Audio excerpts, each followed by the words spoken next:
எல்லாருக்கும் வணக்கம். இது நம்ம காக்கை கூட்டம். இன்னைக்கு காலையிலேயே வேலையெல்லாம் ஆரம்பிச்சாச்சுங்க. இன்னைக்கு காலைல ஃபஸ்ட்டு வேலை நம்ம தோட்டத்துக்கு போகிறது தான். எப்போவுமே காலைல எழுந்திரிச்சா போய் காட்டை போய் பார்த்துட்டு அங்கே என்னென்ன வேலைகள்லாம் இன்னும் பாக்கி இருக்குது அப்படின்னு சொல்லி பார்க்கறது தான் எங்களோட வேலையை. அதனால் இப்போ அதான் பார்க்குறதுக்கு போகிறேன். காலைல டிஃபனும் சாப்பிட்டாச்சு. வாங்க போய் நம்ம காட்டில் என்னென்ன வேலை இன்றைக்கி இருக்குது அப்படிங்கிறத பார்த்துடலாம். அந்த பாத்ரூம் பைப்பில் வந்து சிட்டுக்குருவி வந்து கூடு கட்டுறாங்க. அதனால் அந்த ஒயரில் உட்காந்து அந்த சந்துக்குள்ளார போயிட்டு வராங்க. நம்ம இன்றைக்கி என்ன பார்க்க வந்திருக்கோம் அப்படின்னாக்கா, நம்ம வீட்டுக்கு பின்னாடி இருக்கிற செடி வந்து இன்றைக்கி செடி ஃபுல்லாக பூவாக பூத்துருக்கு. அதை பார்த்துடலாம். லேண்டு லேவண்டர்னு சொல்லுவாங்க. அது வந்து இப்போ பூக்க ஆரம்பிச்சிருச்சு. மழை பெஞ்சிச்சு இல்லைங்களா, அதனால் போன ட்ரிப் தான் நான் பூத்தது வீடியோ எடுக்காமல் விட்டுட்டேன். எல்லாம் அப்படியே கொட்டிருச்சு. இப்போ பாருங்கள் பூவாக பூத்துருக்கு. அப்படியே சூப்பராக இருக்குல்ல, இது செம்ம சூப்பராக இருக்குங்க. அதுவும் தேனி பாருங்கள் நிறைய வந்து உட்காரும் இந்த பூவில். பாருங்கள் எப்படி உட்காருதுன்னு, அழகாக இருக்குது. அப்படியே அதுவும் ஒயிட் கலர் லீஃபில் அந்த லேவண்டர் கலரில், அது வாடாமல்லி கலரில் இருக்கிற பூவு அப்படியே பார்க்குறதுக்கு அவ்வளோ ஒரு சூப்பராக இருக்குது. அப்படியே இங்கே தேனி வந்து உட்காருது. அப்படியே சூப்பராக இருக்குல்ல, எனக்கு ரொம்ப பிடிச்சிருக்கு. அதனால தான் வீட்டுக்கு முன்னாடியும் ஒரு செடி வச்சுருக்கேன். இது வீட்டுக்கு பின் சைடு ஒரு செடி வச்சுருக்கேன். அப்படியே செடி ஃபுல்லாக அவ்வளோ ஒரு அழகாக அப்படியே பூத்து குலுங்குது. அப்படியே வாய்ப்பு இருந்தால் கட்டாயமாக வாங்கி வைங்க. ஒரு பூ இல்லை, எல்லா பூக்குள்ளாரையுமே வந்து இது தேனி இருக்குது. அப்படியே சூப்பர் இல்லைங்க. ஓகே, அப்படியே செண்டாக கட் பண்ணி கூட எடுத்து வச்சுக்கலாம் நம்ம. இப்போ இது பூ குறைஞ்சிருச்சு. இந்த ரெட் கலர் பூ வந்து குறைஞ்சிருச்சு. இப்போ வெறும் இலைகள் மட்டும்தான் இருக்குது. ஒரு செடி பூ பூத்துச்சுன்னா அடுத்த செடி பூ குறைஞ்சிருது, இன்னொரு செடி பூக்க ஆரம்பிச்சிருது.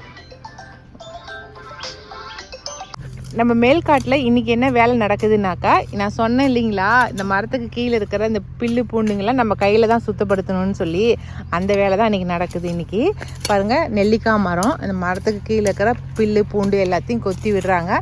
பிடுங்கிட்டு நல்லா கொத்தி விட்டுட்டு அதுக்கப்புறம் பாத்தி கட்டிடுவாங்க. பாத்தி கட்டிட்டாங்கனாக்கா நம்ம சொட்டு நீர் பாசனம் முறையில் நாங்கள் தண்ணி விட்டு நப்பிடுவோம். இதுதான் இந்த ப்ராசஸ் தான் இன்றைக்கி நடந்துகிட்ருக்குது. இன்றைக்கி ஒவ்வொன்றா அப்படியே செஞ்சுட்டு வராங்க. சூப்பர். இன்றைக்கி இதுக்கு நம்ம ஏதாவது ஒரு வழி பண்ணிடலாம். தூதுவளை செடிக்கு இங்கே நிறைய பொடுகுத்தலை வந்திருக்கு. பொடுதலை, இந்த பொடுதலையை வந்து தேங்காய் எண்ணெயை காய்ச்சி இதில் வந்து இந்த பொடுதலையை போட்டோமாக்கா நல்லா வந்து தலை போட்டுட்டு டெய்லிக்கும் நம்ம வந்து தேய்ச்சிக்கிட்டே வந்தோமா தலையில் வந்து பொடுகே இல்லாமல் போயிடும். இதுதான் பொடுகுத்தலை.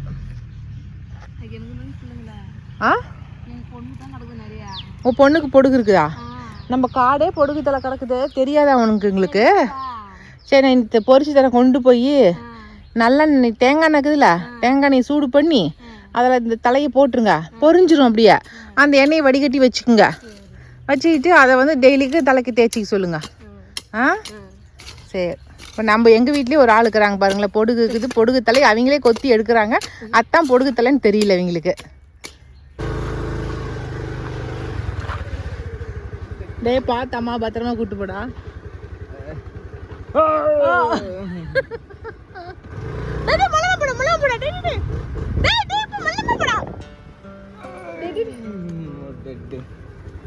பிகாஸ் தயவு செஞ்சு மொல்லமா போ. பிகாஸ் போயிட்டுலாமா?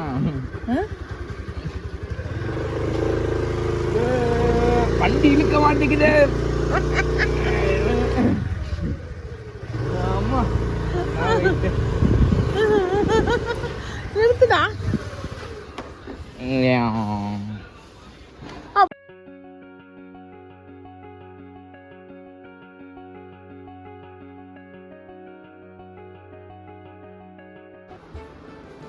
இன்னைக்கு சாமிக்கும் வந்து நிறக்க பூ வச்சாச்சு. ஏன்னா செம்பருத்தி பூ என்னன்னு தெரியலைங்க, நிறக்க பூக்குது. அதனால சாமிக்கு நிறைய செம்பருத்தி பூவாக வச்சாச்சு. காலைல எந்திரிச்சதும் பூ பறிச்சுட்டு வந்து அந்த உருளிக்கும் பூ வச்சிடுறது, அதுக்கப்புறம் சாமிக்கும் பூ வச்சிடுறது. ஏன்னா பூ வேஸ்ட்டாக போகக்கூடாது இல்லைங்களா, அதனால் கொண்டு வந்து சாமிக்கு ஒன்று வைப்போம். இப்போலாம் நிறக்க 3-4 தான் இப்படிலாம். சூப்பர். அப்போ தான் சாமி ரூம் வந்து பார்த்தோன்னே பளிச்சுன்னு அப்படியே ரெட்டாக தெரியுது. அப்படியே என் கண்ணே பற்ற மாட்டேங்குது, அவ்வளோ அழகாக இருக்குது சாமி ரூம்பு. இன்றைக்கி காலையிலேயே நம்ம செய்ய போகிற முக்கியமான வேலை எதுனாக்கா இந்த செருப்பு ஸ்டாண்டை வந்து சுத்தப்படுத்த போகிறோம். ஏன்னாக்கா இதுக்கப்புறம் ஸ்கூல் ஓப்பன் ஆக போகுது இல்லைங்களா, அதனால் இந்த ஸ்டாண்டில் இருக்கிறது எல்லாத்தையும் எடுத்து எது வேணும் வேணாங்கிறதெல்லாம் எடுத்து எஞ்சிட்டு வேணுங்கிற செப்பல்ஸை மட்டும் வச்சுக்கிட்டு மற்றது எல்லாத்தையும் வந்து தூக்கி போட்டுடலாம் அப்படின்ட்டு இருக்கேன். எல்லாம் நீட்டாக தொடச்சி இன்னைக்கு இந்த வேலை தான் இன்றைக்கி மொதல் வேலையாக செய்ய போகிறேன். காலைல எழுந்ததும் எல்லாத்தையும் திறகா வர சொல்லியிருக்கிறேன். நல்லா எடுத்து போட்டுட்டு மருந்து தண்ணி ஊற்றி நல்லா தொடச்சி விட்டுட்டு அதுக்கப்புறம் நீட்டாக தேவையான பொருட்கள் மட்டும் வச்சிடலாம். அந்த ஷூவெல்லாம் கீழே ஒரு ரேக்கில் வச்சுருது, தொடச்சி வச்சுக்கிறோமா நல்லதுதான். அப்போ எவ்வளோ இடம் காலி ஆயிடுச்சுங்கிறீங்க. அந்த செப்பல் எல்லாம் இப்போ வேண்டான்னு தூக்கி போட்டாச்சு. இந்த செப்பல்லாம் வேணும்னு யாருக்காவது கொடுத்தரலான்னு எடுத்து வச்சுட்டேன். இந்த செப்பலும் வந்து யாருக்காவது கொடுத்தரலான்னு எடுத்து வச்சாச்சு. ஏன்னா போடாத செப்பலே இவ்வளோ செப்பல் வச்சுருக்குறாங்க. ஏன் போடாமல் வேஸ்ட்டாக வச்சுட்ருக்குறோம். அதனால் போடாத செப்பலெல்லாம் எடுத்து எல்லாத்துக்கும் கொடுத்தாச்சு. லைவில் போடுறத மட்டும் வச்சுக்கலாம் அப்படின்னு எடுத்து வச்சுருக்குறேன். எல்லாமே இருக்கிறது யாருன்னா விகாஸுக்கு வர்ஷாது 2 பேருக்கு தான். வினிஷாது கூட கிடையாது. இந்த கிழவா நீங்கள் 2 பேருக்கு செருப்பே தான் அந்த செருப்பு ஸ்டாண்டே நம்பி போய்க்குது, வேற யாருக்கும் கிடையாது.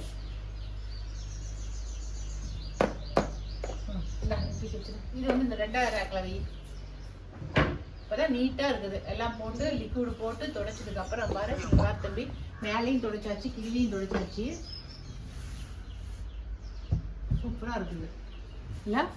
இல்லை, மறுபடியும் நீ ஏதாவது குப்பை கொண்டு உள்ள சேர்த்துனீன்னா அவ்வளவுதான். உன்னையும் சரி உன் தங்கச்சி உங்க அக்காலையும் சரி சொல்றேன். எனக்கு தங்கச்சி வேற இப்ப இதெல்லாம் என்னென்ன செருப்புன்னு சொல்லுவாங்க. இதெல்லாம் ஒரு செருப்புன்னு ஆயிடுச்சு. இப்போ இந்த செருப்பு ஸ்டாண்டு ரொம்ப சூப்பராக ஆயிடுச்சுங்க. இப்போ நம்ம இதில் வந்து என்ன பண்ண போறோம்னாக்கா டீ தூள் இல்லை காப்பித்தூள் இருக்கு இல்லைங்களா, காப்பித்தூள் ஒரு 2 ஸ்பூன் போட்டு அதை இந்த மாதிரி வந்து ஒரு ஓரமாக வச்சிடலாம். செருப்பு ஸ்டாண்டில் இப்படி காப்பித்தூளை ஒரு ஓரமாக அப்படி வச்சு மூடிட்டோமாக்கா நம்ம திறக்கும் போதெல்லாம் நல்லா காப்பி வாசம் தான் அடிக்குமே தவிர செருப்போட எந்த ஒரு ஸ்மெல்லுமே நமக்கு அடிக்காது. இது நீங்கள் ஒரு ட்ரிப் ட்ரை பண்ணி பாருங்கள். ஓகேவா? ஓகே, சூப்பராக இன்றைக்கி செருப்பு ஸ்டாண்டு க்ளீன் ஆயிடுச்சு. அவ்வளோதான். இப்போ இதெல்லாத்தையும் கூட்டி க்ளீன் பண்ணிடலாம். ஒரு 4 நாள் தாங்க இந்த ஸ்டாண்ட் வந்து திட்டு வந்து க்ளீனாக இருக்கும். அப்புறமேட்டுலாம் பாருங்கள் என்னென்ன பொருள் கொண்டு வந்து வைக்கிறாங்க அப்படின்னு. எங்கள் வீட்டில் தான் அப்படி நடக்குதா என்னன்னு தெரியல. நாங்களும் அடிக்கடி சுத்தம் பண்ணிகிட்டே இருப்போம். ஆனால் என்னென்ன பொருள் இருக்குதோ எல்லாத்தையும் கொண்டு வந்து வச்சுருவாங்க. இந்த கபோர்டில் இருந்த துணிங்க எல்லாம் கச்சா மூச்சான்னு வச்சுருந்தான். எடுத்து நீயே மடிச்சு வைட அப்படின்ட்டேன். நான் போயிட்டு மேல் ரூமுக்கு போயிட்டு வரத்துக்குள்ளே எல்லாத்தையும் எடுத்து அடுக்கி வச்சிட்டான். நான் மடிச்சு வைக்கல எடுக்குது, வாடா துணி மடிக்கிறதுக்குன்னு கூப்பிட்டா வா உனக்கு ஒரு சர்ப்ரைஸ் காட்டுறேன் அப்படின்னு சொல்லி எல்லாத்தையும் வந்து காட்டுறான். அதெல்லாம் மடிச்சு வச்சிட்டேன் பாருங்க, நீட்டாக இருக்குது அப்படிங்கிறான். இதில் வேணும் வேணாங்கிறதெல்லாம் கழிச்சியா? எல்லாமே போட்டுட்டு எல்லாமே இதில் யூஸ் ஆகிறது தானா? மறுபடியும் வேண்டாங்கிறதையும் சேர்த்து அடுக்கி வச்சுட்டு உட்காந்துருக்காத போடாத சட்டைங்களையும். சரியா? வேண்டாங்கிற சட்டைலாம் எடுத்து வச்சுட்டு வேணுங்கிறத மட்டும் நீ எடுத்து வச்சுக்கோ. ஓகே? சரி.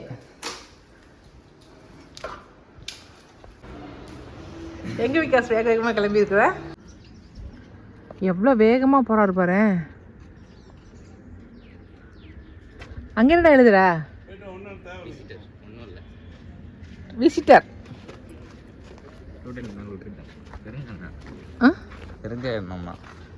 செக்யூரிட்டி ஒன்று இங்கே தானே ஒரு மாதம் இந்த கேப்பில் இருந்தோம். ஒரே கணன் தானே இடத்த உட்காந்து பேசிகிட்டு இருப்போம். ஓ, ஸ்கூல் முடிஞ்சதுக்கப்புறம் இருந்தீங்களா? ஒரு 2 மாதம். அவரு எங்கள் ஃப்ரெண்டு. அவ்வளோ தூரம் நடந்தே போகிறாரு பாரு. இன்றைக்கி வந்து விகாஸ் தம்பிக்கு ஸ்கூல் ஃபீஸ் கட்டிட்டு புக்ஸ்லாம் வாங்கிட்டு போகிறதுக்கு வந்திருக்கோம். ஏன்னாக்கா வாங்கிட்டு போய் பர்ஃபெக்டாக அதெல்லாம் அட்டை போட்டு வைக்கணும் இல்லையா, அதுக்காக வேண்டி. கரெக்டாக தம்பி? அட்டை போடுறேன். அட்டையெல்லாம் போட்டு கொடுத்துருவாங்க மிஸ். ஆனால் அவன் தான் 1 மாதத்துக்குள்ளாரே அதெல்லாம் பிச்சுருவான். அதனால தான் அப்படியே பிஞ்சு போயிடுது. ஓகேவா? ரொம்ப சந்தோஷம். வா போகலாம்.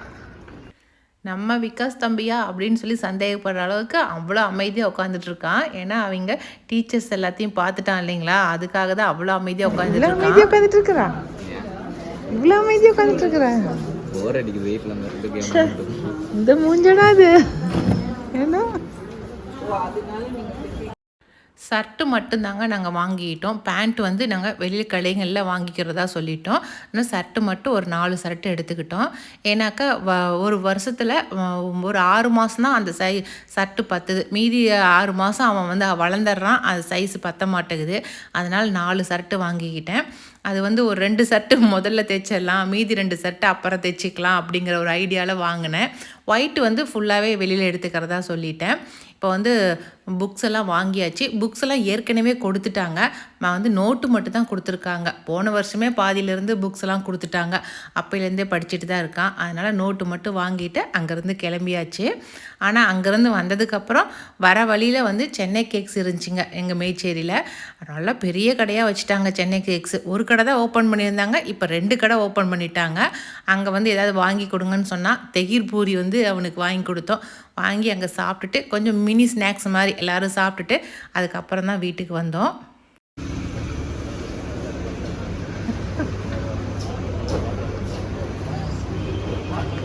இந்தாங்க சார், தயிர் puri ready. Coffee ready. Coffee உங்களுக்கு என்ன சொல்லியிருக்கிறீங்க? சூஸா? எங்கள் மேச்சேரி எவ்வளோ டெவலப் ஆயிடுச்சு. எவ்வளோ பெரிய சென்னை கேக்ஸ் கடை வந்திருக்குது.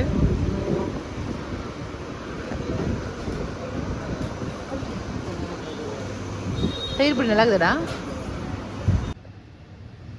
இப்போ காஃபி தான் போட போகிறேன். நல்லா இங்கே வந்து சேலத்தில் மழை பெய்ய போகுதுங்க.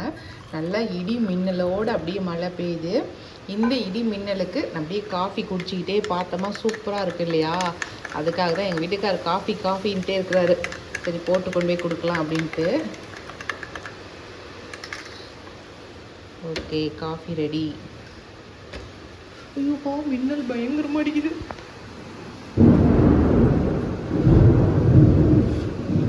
போய் முதல்ல அவர் வீட்டுக்குள்ளார வந்து உட்காருங்கன்னு சொல்கிறேன்.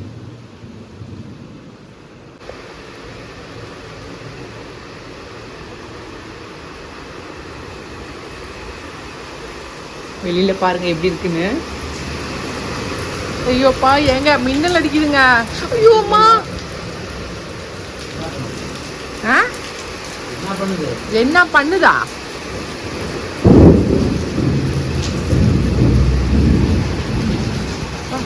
நல்லா மழை பெய்யுது. மணி 5 மணி. 5 மணிக்கு பாருங்க எப்படி இருட்டாது. நல்ல மின்னல் வருது. எத்தனை பேத்துக்கு மின்னல் இருந்துச்சுன்னா பயம்னு தெரியல. எனக்குலாம் ரொம்ப பயம். ஐயோம்மா, மின்னல் அடித்தாலே அர்ஜுனான்னு சொல்லிட்டு உட்காந்து அழுக ஆரம்பிச்சிருவேன். அதனால் இப்போ நான் உடனே வீட்டுக்குள்ளே உள்ளே போயிடுறேன். ஏன்னா மின்னல் இல்லாமல் இருந்தாக்கா மழையை பார்க்குறதுக்கு ரொம்ப நல்லாயிருக்கும். ஆனால் மின்னலோடு பார்க்குறதுக்கு ரொம்ப பயமாக தான் இருக்கும். எனக்குலாம் ரொம்ப பயம் மின்னலோடு பார்க்குறதுக்கு. ஐயோம்மா, ஏங்க காஃபி குடிச்சிக்கிட்டே மழையை பார்த்துக்கிட்டே காஃபி குடிக்கிறது நல்லா இருக்குதாங்க?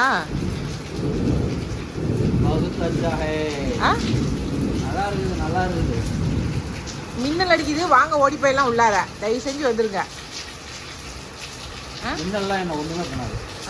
ஏன் பாவம் இவன் சுமதிய மாட்டியே அடி வாங்குறான். அதோடய நான் மோசமாக அடிச்சிடறேன்னு அதுக்கப்புறம் விட்டுருவோம். இன்னும் நான் சொல்லுறேன்.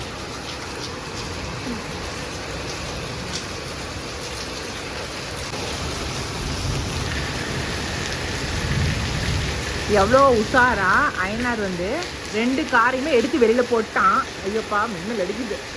ஏன்னா மழைக்கு வந்து கார் வந்து நல்லா க்ளீனாக கழுவிடும் அப்படிங்கிறதுக்காக.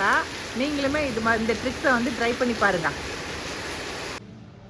இன்றைக்கி வந்து ஒரு உருளைக்கிழங்கை வச்சு ஒரு ஈஸியான கிரேவி தாங்க செய்ய போகிறேன். எப்போவுமே உருளைக்கிழங்கை வச்சு மசாலா தான் செய்வோம் பூரிக்கு. ஆனால் இன்றைக்கி வந்து வித்தியாசமாக செய்யலாம் அப்படின்ட்டு இருக்கேன். அது ரொம்ப ஈஸியானது, 1 பாட் ரெசிபி மாதிரி. அதான் செய்ய போகிறேன். இன்றைக்கி வந்து வாங்க போய் செஞ்சு பார்த்துடலாம். நம்ம இதுக்கு தேவையான பொருட்கள் இவ்வளவே தாங்க. உருளைக்கிழங்கு கொஞ்சம் பெரிய பெரிய பீஸாக கட் பண்ணி எடுத்துக்கங்க. தக்காளி ஒரு 2 தக்காளி, ஒரே ஒரு பெரிய வெங்காயம், அதுக்கப்புறம் ஒரே ஒரு பச்சை மிளகா, இஞ்சி பூண்டு பேஸ்ட்டு, அவ்வளோதாங்க. இதை வச்சு நம்ம இப்போ செஞ்சிட வேண்டியது தான். வாங்க இப்போ தாளிப்பு கொடுத்துடலாம். எப்பவும் போல் கொஞ்சமாக எண்ணெய் விட்டுக்கலாம். அடுத்ததாக கடுகு, கொஞ்சமாக சீரகம், அடுத்தது வெங்காயம், கூடவே பச்சை மிளகாய் கம்மியாக போட்டுக்கோங்க. ஏன்னா மிளகாய் தூள் போட போகிறோம், அதுக்காக வேண்டிதான் பச்சை மிளகாய் கம்மியாக வச்சுருக்கேன் நான். நீங்கள் போடுறதா போடலாம், இல்லைன்னா போடாமல் கூட விட்டுறலாம். வெங்காயம் வதங்கட்டும். கூடவே நம்ம இஞ்சி பூண்டு சேர்த்திக்கணுங்க. இஞ்சி பூண்டு சேர்த்தின பிறகு நல்லா வதக்கி கொடுத்துருங்க. அந்த பச்சை வாசம் போகட்டும். நல்லா பச்சை வாசம் போன பிறகு நம்ம 3 தக்காளி கட் பண்ணி சேர்த்திருக்கேன். அதையும் நல்லா வதக்கி கொடுத்துட்டு அதுக்கப்புறம் மஞ்சத்தூள், கூட வந்து உப்பு நம்ம எப்போவுமே வந்து தக்காளி வதங்கிறதுக்கு போடுவோம் இல்லைங்களா, அதுக்காக தான் உப்பு முதலே சேர்த்து அதையும் நல்லா வதக்கி கொடுத்துர்லாம். இப்போ எல்லாமே நல்லா வதங்கி வரட்டும். நல்லா வதங்கின பிறகு நம்ம காரத்துக்கு தகுந்தபடி மிளகாய் தூள் சேர்த்திக்கங்க. நம்ம ஏற்கனவே பச்சை மிளகா சேர்த்திருக்கோம், அதனால் அதுக்கு தக்கனபடி சேர்த்திக்க வேண்டியது தான். அதுக்கப்புறம் கொத்தமல்லி தூள், இது 2 பொருள் போட்டால் போதுங்க. 2 சேர்த்தின பிறகு அதையும் நல்லா கிளறி கொடுத்துட வேண்டியது தான். கடைசியாக நம்ம கட் பண்ணி வச்சுருக்கிற உருளைக்கிழங்கையும் சேர்த்து அதையும் நல்லா கிளறி கொடுத்தமாக்க வேலை முடிஞ்சுது. தண்ணி நல்லா கொஞ்சம் நிறக்க ஊற்றிக்கலாம். நல்லா குழைய வேகணும் உருளைக்கிழங்கு. ஆனால் மசிகிற அளவுக்கு வேகக்கூடாது, கொஞ்சம் தட்டு போடணுமா, அதுக்காக தான் சொல்கிறேன். அவ்வளோதான். இப்போ நம்ம உருளைக்கிழங்கு போட்டாச்சு. இப்போ நம்ம வந்து குக்கர் மூடி போட்டுடலாம். மூடி போட்டு ஒரு 3 விசில் விட்டு எடுத்துக்கலாங்க. அவ்வளோதாங்க, சூப்பராக வந்துருச்சு குழம்பு. இது இன்னும் கொஞ்சம் நம்ம மசிச்சு விட்டு நம்ம கொஞ்சம் கெட்டிப்படுத்திக்கலாம். நான் மசிச்சு விடுறேன் பாருங்கள், அப்படியே மசிச்சு விட்டுக்கலாம். கிழங்கு அப்படியே நசுங்குது பாருங்கள். ஒன்று குத்தியமாக தான் கிழங்கு நசுங்கணும். இப்போ நம்ம குழம்பை மட்டும் கொஞ்சமாக கெட்டிப்படுத்திக்கலாம். நம்ம தண்ணி ஊற்றும் போதே கொஞ்சம் கம்மியாக ஊற்றிருந்தோமாக்கா கரெக்டாக இருந்திருக்கும். ஓகே, அடுப்பு ஆன் பண்ணிக்கிறேன். குழம்பு சூப்பராக ரெடி ஆயிடுச்சு. இப்படி தான் இருக்கணும் குழம்பு. இது மாதிரி இருந்தாவே நல்லாயிருக்கும். இது வந்து சப்பாத்தி பூரிக்கெல்லாம் தொட்டு சாப்பிட்றதுக்கு செம்ம சூப்பராக இருக்கும். ஒரு ட்ரிப் நீங்களுமே ட்ரை பண்ணி பாருங்கள். அடுப்பை நான் ஆஃப் பண்ணிட்டேன். அடுத்ததாக புட்டு மாவு தாங்க எடுத்து வச்சுருக்கிறேன். சிகப்பரிசி புட்டு எடுத்து வச்சுருக்கேன். அது கொஞ்சமாக உப்பு சேர்த்திக்கலாம். உப்பு சேர்த்திட்டு கொஞ்சமாக வந்து சுடு தண்ணி ஊற்றி அப்படியே விட்டுறலாம். கொஞ்ச நேரத்தில் அப்படியே நம்ம எல்லாத்தையும் இழுத்துரும். அந்த சுடு தண்ணி வந்து அந்த மாவு எல்லாத்தையும் இழுத்துட்டு அதுக்கப்புறம் நல்லா பெரட்டி விட்டுறலாம். பெரட்டி விட்டு இன்றைக்கி புட்டு தான் செய்ய போகிறேன். கார புட்டு செய்ய போகிறேன். அது எப்படி செய்கிறதுன்னு சொல்லி பார்த்துடலாம். அடுத்ததாக மசாலா புட்டு அது எப்படி செய்ய போகிறேன்னாக்கா, கொஞ்சமாக எண்ணெய் விட்டுக்கலாம். ரொம்ப ஈஸி தாங்க. அதுக்கு தேவையான பொருள் வந்து பெரிய வெங்காயம், தேங்காய், திருகின தேங்காய், சில்லி ஃப்ளேக்ஸு, கருவேப்பிலை, இவ்வளோ தான். உப்பு கொஞ்சம், அவ்வளோதாங்க தேவை. எண்ணெய் ஊற்றிட்டோம். கூட வந்து வெங்காயத்தை போட வேண்டியது தான். இங்கே வந்து புட்டு மாவும் ரெடியாக கலக்கி வச்சுட்டேன். நான் பெரட்டி வச்சுட்டேன். கொஞ்சமாக சுடு தண்ணி ஊற்றி இந்த மாதிரி போல நம்ம பெரட்டி வச்சுக்கணும். இப்போ புட்டு மாவும் ரெடி, நம்ம மசாலா ரெடி ஆகிட்டா நம்ம புட்டு செஞ்சிடலாம்.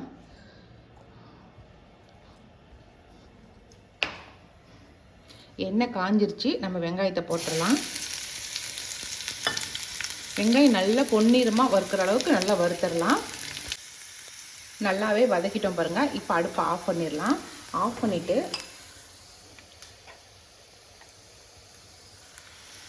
தேங்காய் ஆஃப் பண்ணதுக்கு பிறகு தாங்க தேங்காய் போடுறேன்.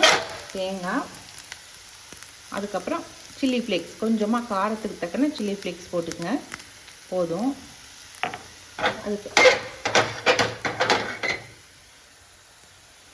அதுக்கப்புறமா கருவேப்பிலை கட் பண்ணி வச்சுருக்க, சின்னதாக கட் பண்ணி வச்சுருக்க கருவேப்பிலை. அதுக்கப்புறம் தேவையான அளவு உப்பு, அவ்வளோதாங்க. இப்போ இதை மட்டும் நம்ம கிளறி கொடுத்துக்கலாம்.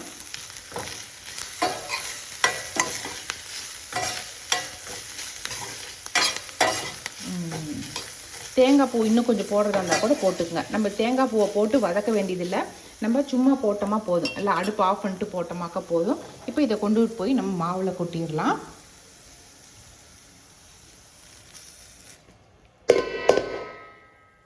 மாவில் போட்டாச்சு. இப்போ இதை நல்லா பெரட்டி கொடுத்துட்டு நம்ம புட்டுக்குள்ளெல்லாம் போட வேண்டியது தாங்க. இப்போ இந்த வெங்காயத்துக்கூடைய நம்ம ஃப்ரெஷ்ஷாக திருகின கேரட்டை கொஞ்சம் சேர்த்திக்கலாம். இது நான் எதுவும் வதக்கலை, ஒன்றும் பண்ணல, அப்படியே ஃப்ரெஷ்ஷாக திருகிருக்கிறேங்க. அவ்வளோதான். இப்போ இதுக்கு வந்து நம்ம கொஞ்சமாக உப்பு போட்டுக்கலாம். இப்போ எல்லாத்துக்குமா சேர்த்து கொஞ்சம் உப்பு போட்டுக்கலாம். கம்மியாக போட்டுக்கங்க, ஏன்னா நம்ம 2 ட்ரிப் உப்பு போட்டிருக்கோம், அதனால் அதுக்கு தக்கன உப்பு போட்டுக்குங்க. இப்போ அவ்வளோதான். இப்போ இது எல்லாத்தையும் நம்ம ஒன்றா கலந்து கொடுத்துக்கலாம். இதே இது நீங்கள் அரிசி மாவில் செஞ்சிங்கன்னா உங்களுக்கு பார்க்குறதுக்கே நல்லா கலர்ஃபுல்லாக நல்லாயிருக்கும். இது நான் சிகப்பரிசிங்கிறதுனால உங்களுக்கு கலர் அவ்வளோவுக்கு தெரியல. ஆனால் நீங்கள் அரிசி மாவில் செஞ்சு குழந்தைங்களுக்கு கொடுத்தீங்கன்னா ரொம்ப இன்ட்ரெஸ்ட்டாக சாப்பிடுவாங்க, பார்க்கவே கலராக இருக்குது அப்படின்னு சொல்லிட்டு. இப்போ இது அவ்வளோதான். இது நான் அச்சு பண்ண புட்டு அச்சில் போட்டுடலாம். முதல்ல இந்த தட்டை வந்து உள்ளே போட்டுடலாம். போட்டுட்டு கொஞ்சமாக வந்து தேங்காய், திருகின தேங்காய் உள்ளே போட்டுடலாம். அதுக்கப்புறமேட்டு நம்ம கலக்கி வச்சுருக்கிற இந்த மாவை எடுத்து அதில் போட்டுடலாம். ஃபுல்லாகவே நம்ம இந்த மாவாகவே ஃபில் பண்ணிக்கலாங்க. ஏன்னா நம்ம தேங்காய் இதுலேயே போட்டிருக்கோம் இல்லையா, அதனால் நம்ம வந்து இடையிடையே மாமா வந்து இது தேவையில்லை. தேங்காய் திருகின தேங்காய் போட வேண்டியதில்லை. போடுறதா இருந்தாலும் போட்டுக்கலாம், அது நம்மளோட விருப்பம்தான். நான் அப்படியே தான் போடுறேன் நான்.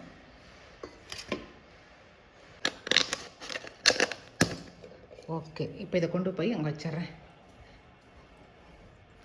குக்கரில் பாருங்க அடியில் ஓட்டை இருக்குதுல, இந்த ஓட்டை வந்து இந்த விசிலில் வைக்கிற மாதிரி உள்ளே பூதுற மாதிரி வச்சுட்டு அடுப்பு ஆன் பண்ணிட வேண்டியதுதான். வேகட்டும், புட்டு வேகட்டும், எப்படி வருதுன்னு பார்க்கலாம்.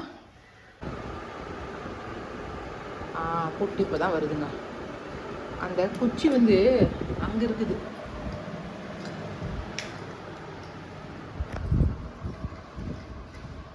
சூப்பர் புட்டு.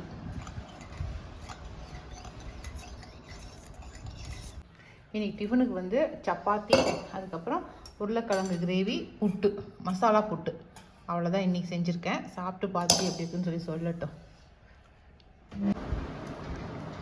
உண்மையாலுமே புட்டு வந்து அவ்வளோ சூப்பராக இருக்குதுங்க. ஏன்னா உப்புமா மாதிரியே இருக்குது, வந்து ஆவியில் வேக வச்ச உப்புமா மாதிரி இருக்குது. அப்படி ஒரு அல்டிமேட்டாக இருக்குது. அந்த காரமும் அந்த வெங்காயமும் அந்த டேஸ்ட்டும் அவ்வளோ சூப்பராக இருக்குது. உண்மையாலுமே ஒரு ட்ரிப் இந்த மாதிரி கார புட்டு செஞ்சு சாப்பிட்டு பாருங்க. இனிப்புக்கு ரொம்ப வித்தியாசமாக இருக்குது எனக்கு. ஓகே, அந்த குழம்புமே ட்ரை பண்ணி பாருங்கள். அது குஜராத்தில் அந்த மாதிரி செய்வாங்கன்னு சொல்லி பார்த்தேன் நான். அதனால தான் நாமளும் ட்ரை பண்ணி பார்க்கலான்னு ட்ரை பண்ணேன். ஆனால் ரொம்ப டேஸ்ட்டாக இருக்கு. நான் டேஸ்ட் பண்ணி பார்த்துட்டேன். நம்ம தமிழ்நாட்டை விட்டு குஜராத்துக்கு போயிருக்குது, கர்நாடகா போயிருக்குது, கொரியாலாம் போயிருக்குது. கொரியன் வீடியோலாம் பார்த்து செய்து எலி எப்படி கஷ்டப்படணும்னு பாருங்க. பெருத்த எலியாக தானே இருக்குது, அதனால் கஷ்டப்பட்டா ஒன்றும் தப்பு இல்லை. என் பையன் சொல்கிற மாதிரி கொரியன் இதெல்லாம் ஏன் பார்த்து செய்கிறேனாக்கா, எப்போவுமே நம்மளுடைய ஒரே சமையலே பிள்ளைங்க விரும்புறது கிடையாது. ஏதாவது வித்தியாசமாக கடைகளில் போய் வாங்கி கொடுத்தா சாப்பிடுதுங்கள, அதையவே நாமளும் ட்ரை பண்ணி பார்க்கலாமே அப்படிங்கிறதுக்காக தான் அந்த மாதிரி செஞ்சு கொடுக்கறது. சரிங்களா? அதனால சாப்பிடுங்க. படத்தில் கடைசியாக அந்த இது என்னது காக்கா முட்டையில கடைசியா பாட்டி தோசை விடுவேன், அந்த மாதிரி இதெல்லாம் ட்ரை பண்ணி பார்த்து சாப்பிட்டுட்டு கடைசியா பிள்ளைங்க அம்மா நீ செய்யறதே நல்லா இருக்குதுமா, நீ பேசாம அதே செய்யுங்கன்னு சொல்லிட்டு வருங்க பாரு. அந்த ஸ்டேஜுக்கு வரட்டும் அதுங்களே, எல்லாம் சாப்பிட்டு பார்த்து முடிச்சுட்டு அப்புறம் வருங்க. அப்ப நம்மளோட சமையலை செஞ்சு கொடுத்துக்கலாம். சரிங்களா? ஓகே, சாப்பிடுங்க. சாப்பிட்டுட்டு அதை சாப்பிட்டுட்டு எப்படின்னு சொல்லுங்க. உருளைக்கிழங்கு எப்படிங்க இருக்கு? கொஞ்சம் புளிப்பு டேஸ்ட்டாக இருக்குது. ஆமாம், ஏன்னாக்கா தக்காளி கொஞ்சம் ஜாஸ்தி போடுறதுனால கொஞ்சம் புளிப்பாக இருக்கும். ஆனால் அது அப்படி தான் இருக்கணும் அப்படின்னு சொல்லி சொன்னாங்க. அதனால தான் வந்து ஒரு வெங்காயம் 2 தக்காளி இல்லை 3 தக்காளி போட சொன்னாங்க. அதனால தான் 3 தக்காளி போட்டேன். கொஞ்சம் புளிப்பாக தான் இருக்கணும்னு சொன்னாங்க. ஆனால் வந்து ரொம்ப ரொம்ப ஈஸியானது. போட வேண்டிய பொருட்கள் ரொம்ப கம்மியானது தான். இதை நான் இன்ஸ்டா பேஜில் செஞ்சு போடுறேன். இந்த தனியாக வேலைக்கு போகிற பொண்ணுங்க, பசங்க, பேச்சுலர்ஸ் இவங்களாம் வந்து ஈஸியாக செஞ்சுக்கலாம். டக்குன்னு ஒரு குருமா மாதிரி செஞ்சு சப்பாத்திக்கு போட்டுக்கலாம். அதுக்கு ரொம்ப ரொம்ப யூஸாக இருக்கும். ஓகேங்களா? ஓகே, சாப்பிட்டு எங்கள் வீட்டுக்காரர். காக்கை கூட்டு ஆர்ட் அண்ட் கிராஃப்ட்ல நீங்க ஜாயின் பண்ணீங்கன்னா ஸ்கிரீன்ல இருக்க இந்த நம்பருக்கு வந்து காண்டாக்ட் பண்ணுங்க. இதுல 5 ல இருந்து 15 வயசு குழந்தைங்க வரைக்கும் ஜாயின் பண்ணிக்கலாம். 1-on-1 கிளாஸஸ் அவைலபிளா இருக்கு. அதர் கண்ட்ரி ஸ்டூடெண்ட்ஸ் கூட அவைலபிளா இருக்கு. ஸோ இதுல நீங்க பண்ண வேண்டியது என்னன்னா, வாட்ஸ்அப்ல உங்க குழந்தைங்களோட நேமும் ஏஜும் எங்களுக்கு ஷேர் பண்ணுங்க. நாங்க டீடைல்ஸ் எல்லாமே உங்களுக்கு ஷேர் பண்ணுவோம். தேங்க்யூ.